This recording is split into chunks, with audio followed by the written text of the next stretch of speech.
مسیرش گونه هم باشه.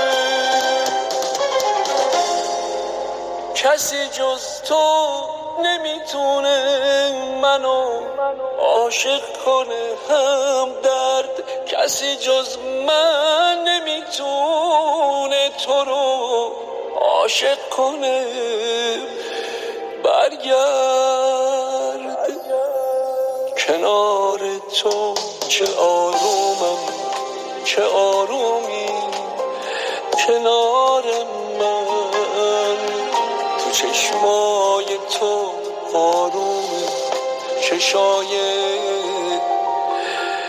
بیقرار